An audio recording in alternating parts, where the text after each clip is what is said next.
All right. So we're going to spend a bit of time looking at the core principles that we use for case management here in Georgia. Okay. Um, the word principle means a rule or code of conduct, habitual devotion to right principles. One of my favorite definitions I ran across was a fundamental truth or proposition that serves as the foundation for a system of belief or behavior, or for a chain of reasoning.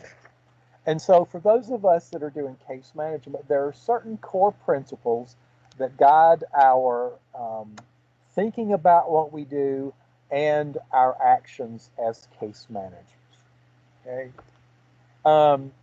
If everybody would unmute yourselves for a moment, please. I want to spend a few minutes. We're going to talk about fads. These were some of my favorite fads from decades gone by.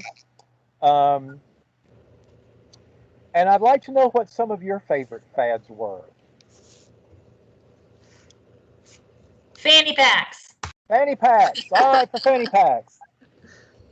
Fanny pack? Yoga pants. Yoga pants. Tom, I'm bringing back hair scrunchies from the 80s. I love them. Hair scrunchies. Apparently, they're making a comeback now with everybody teleworking. Tom, actually, the bell bottoms are coming back. Yeah, The pants are coming back.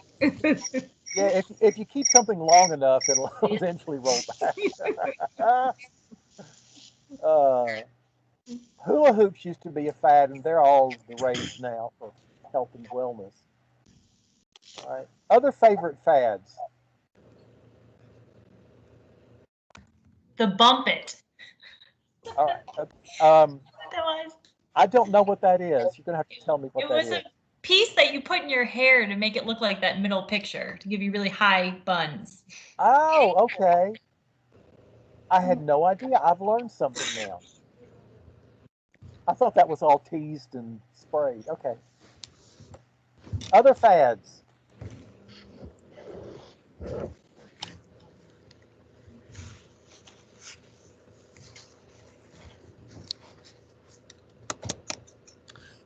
Punk rock.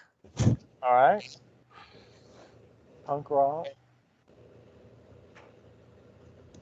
Okay. So the reason I want to talk about fads is for those of you that have been around for a while, social services goes through fads fairly regularly. You know, this is the way you do it. No, now this is the way you do it. Now this is the new buzz, and everybody's talking about fads. So the things that we're going to talk about as our principles, hopefully, are long range and sustainable principles. Okay. Um, um, One of my favorite little things, I went around, I'm a Dilbert freak. Um, and Dilbert is notorious for doing management fads. And again, for those of you that have been around for a while, um, may remember things like management by consensus, um, where important decisions would be made by everybody agreeing to a thing, um, which didn't work a whole lot. Um, um, the material I ran into talked about different management fads, and it said as the reality is only decisions that are completely innocuous and support the status quo are ever made when you do management by consensus. Difficult decisions kind of get pushed to the side. Um, Another one of my favorites was 360 feedback. I actually tried that a couple of times with folks that reported to me and worked with me. It was an interesting experience, but the person who wrote the article said only an idiot will believe their criticisms of their boss will be kept confidential. So that was a definite management fad. And speaking of Dilbert, um, I'll let you enjoy this one for a moment.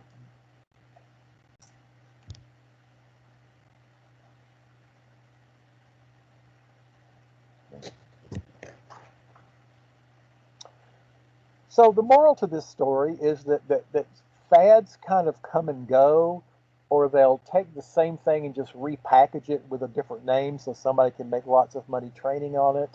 Um, but the principles that we've adopted for our case management program, um, we hope, and we're training toward, are of lasting quality and importance.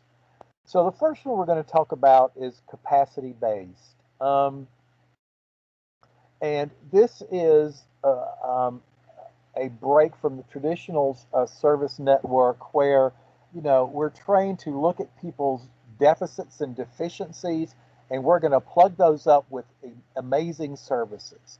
Um, the capacity based approach means that older persons and persons with disabilities have the capacity for continued growth and autonomy, are the authority of their own needs, have the capacity to know what they need most to achieve well-being, and have abilities, competencies, and resources to help achieve their goals.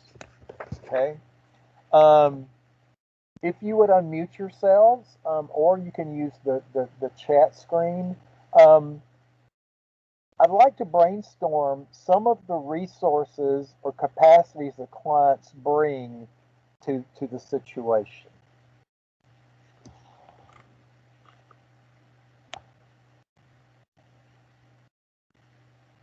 Their knowledge of their neighborhood. Okay.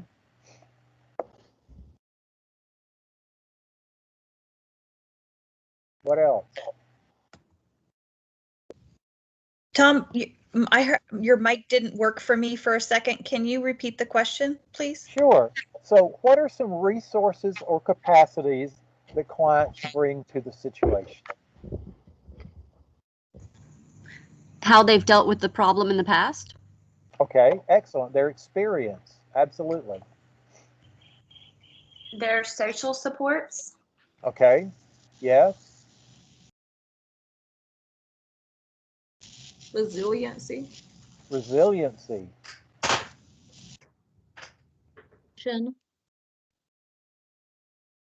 I missed the last one. I'm sorry. Education. Education. Yes. Okay. So every client brings something to the situation. And so, in the way of fiscal resources, um, most of them will have some type of income. Some will have savings, perhaps home equity, perhaps insurance, whether it's health insurance or another type of insurance, or some will have a car. As far as relationships, they may have family or friends. They may have people with whom they work or have worked in the past. Somebody mentioned knowledge of their neighborhood or their community. Some may be part of a faith community. Um, and so one of the resources we can have is look at the quantity and quality of those relationships, because it takes work to build and maintain relationships with people. So apparently, if they have that, they have some skills there. Somebody mentioned their experience and their resilience. If nothing else, this person has managed to make it to where they are now. Okay. And often by looking at the things that this person has been through and how they've managed to adapt, and hang in there and make it, indicates some capacities that is helpful for us to know, but sometimes can be helpful for the client to be reminded of. Their ability to do problem solving. Again, if we look back on some of the things that person has been through and their ability to resolve problems historically, that brings some skills that might be able to be useful for us. Somebody mentioned education. Also knowledge, skills, hobbies, and creativity that the person has.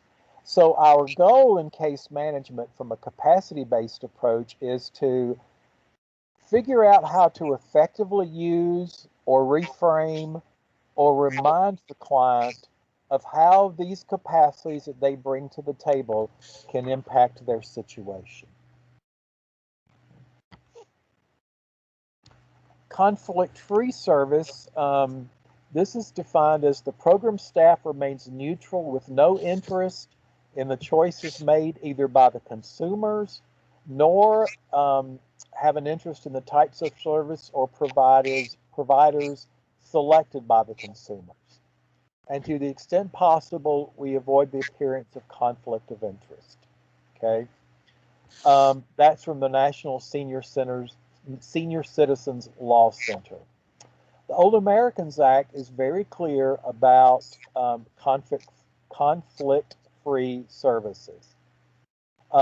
And the Old Americans Act includes two core tenets of mitigating conflict. One is eliminating intra-agency bias, which means I am not referring a client to a service that my agency provides, and ensuring consumer choice to the extent that consumer choice is available. Okay. Under the Old Americans Act, case managers cannot act as promoters for the agency providing services to the individual. And to protect consumer choice, we should give individuals information, either in writing or verbally, explaining that they have the right to make an independent choice of service providers.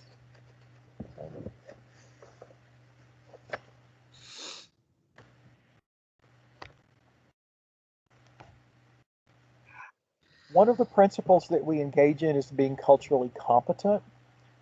Frankly, this is one of the ones that I have a bit more of a challenge with from a philosophical standpoint.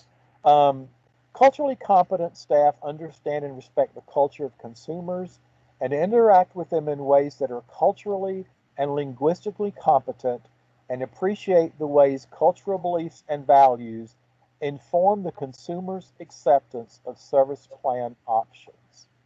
Okay? And so there are lots of terms floating around out there. There's culturally competent, there's culturally sensitive, there's cultural humility, cultural awareness, so the culture part of that refers to the patterns of human behavior that a person brings to a situation.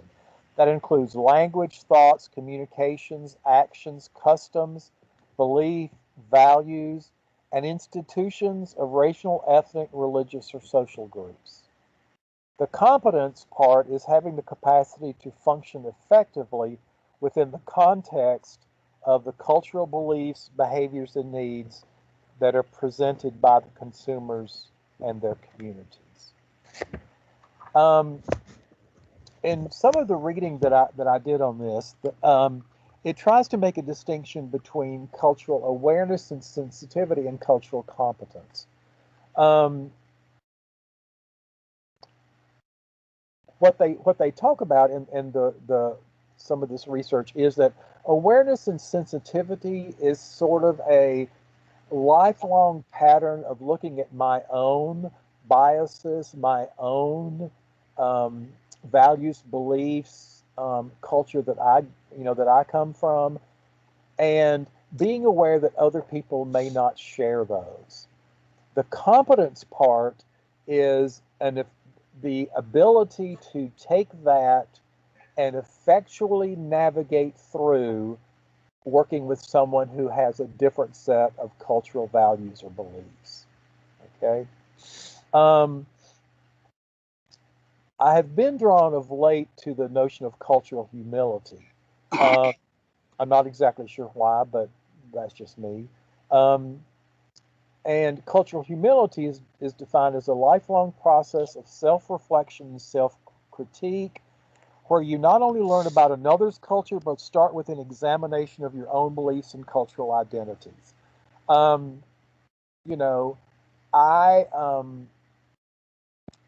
generally like learning about other people's lives and situations and how they got to where they are. no matter how much I appreciate that, okay, I am never going to be um, an older African American woman. Okay, I am never going to be um, an older adult male who has immigrated from um, Southeast Asia. Okay, that is not part of um, my upbringing. Okay, so my job is to understand that the way I see the world, my experiences, my understanding of things is most likely going to be different from these other folks with whom I come in contact. And my goal is to understand, to know that person as best I can, to understand their context and understand that their life experiences, their values, and their beliefs will most likely shape the work that we do together, and to be aware of that. I found this diagram particularly helpful.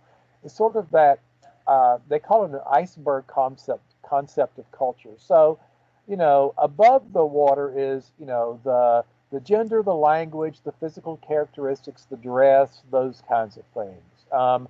When I go into the home, it might be religious objects on the wall, or lots of pictures of family, or those kinds of things. There's a whole bunch of stuff that I don't see. Okay. And these have to do with both their personal values, but also with um, service delivery. So, for example, when I look at things like their concept of cleanliness, okay, rules for social interaction, decision-making process, approaches to problem solving, perceptions of health, um, understanding of relationships based on gender, role, age, all of those sorts of things.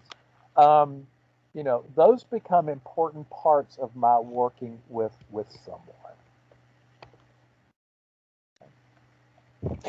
Culture is learned and shared knowledge about our own way of life and that of others. It includes our values, norms, morals, beliefs, practices, all those other kinds of things.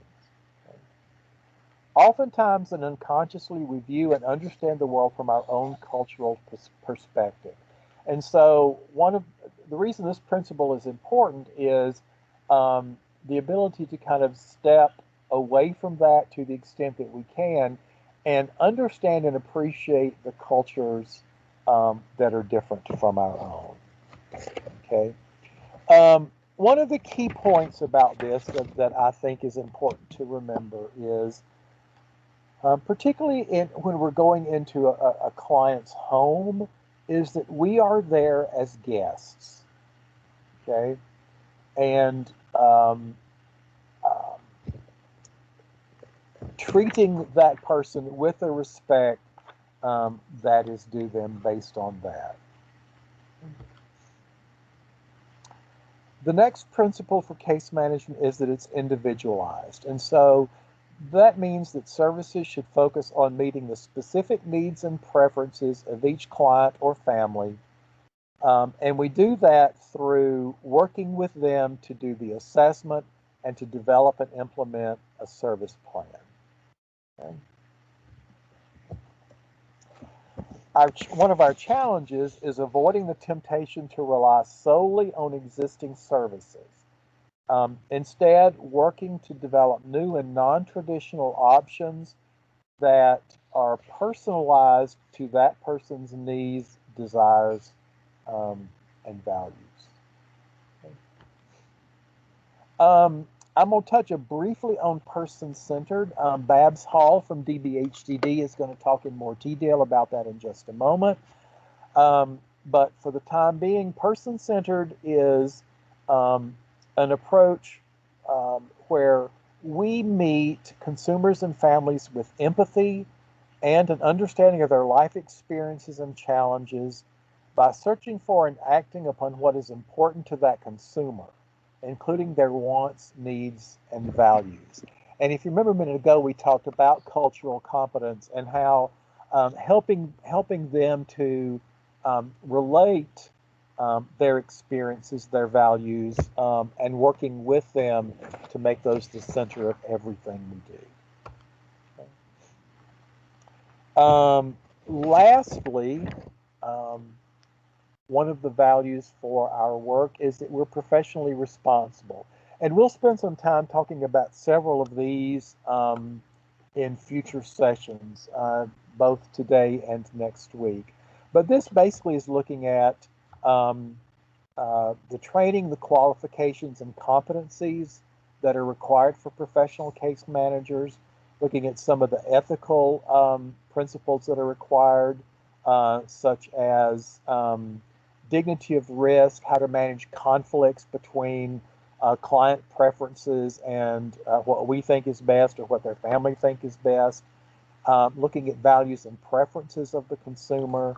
We're going to be looking at legal responsibility around things such as confidentiality, documentation, programmatic rules, and eligibility.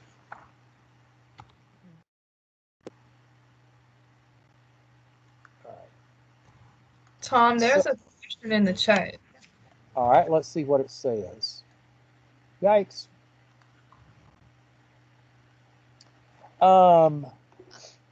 I am sure if folks from Atlanta are on their phone, they are concerned about the conflict of interest because they do work for the agent that is providing service. Can you talk about firewalls? Absolutely. And this happens in other agents, in other AAAs as well. So there are a couple of ways to work around firewalls. The first is to document accurately your assessment and your service plan. Okay, that way it's pretty clear and documented that you're not steering a client toward a particular agency or toward a particular service. The second way to do that is through this person-centered approach. Okay, talking about or documenting what are the client's interests, what do they see as their needs, what do they see as potential resources to meet those needs, rather than us saying, oh, well, we have home delivered meals or homemaker or whatever that is. Find out from them what they think is going to be helpful and look for resources outside of our network. Okay, that can be helpful. Documenting, so most, I'm going to try to figure out how to explain it. The other way to mitigate some of that is looking at and explaining options that the clients may have. Okay, so we may have a homemaker program through ResCare, for example. Okay, and we fund that. Okay, and it's a perfectly fine service. But the client may have some other options, okay? Depending on their income, there may be some private pay resources that they could use, okay? That either doesn't have a waiting list or may not be much more expensive than the cost share that they would be paying, or that somebody else might pay that cost for them. So that may be an option. There may be some consumer-directed options that they can have. So letting them know what options are and letting them choose which one makes the most sense for them, again, to the extent that is available, is another way to do that. The other firewall that is an important one for case managers is not only is our responsibility to develop the care plan with the client or the family, but it's also to monitor it. Okay, so if in fact the service is being provided by the same agency, we need to have the ability to monitor to see, is the service being provided appropriately? I mean, is it of sufficient quality? And is it meeting the needs of the consumer? Okay. And if not, then I have an obligation both to the client and to the community, frankly, to make adjustments to that. Okay. So it's not always possible in our current construct to always refer clients to an external agency. But those are some of the ways that we can mitigate some of that.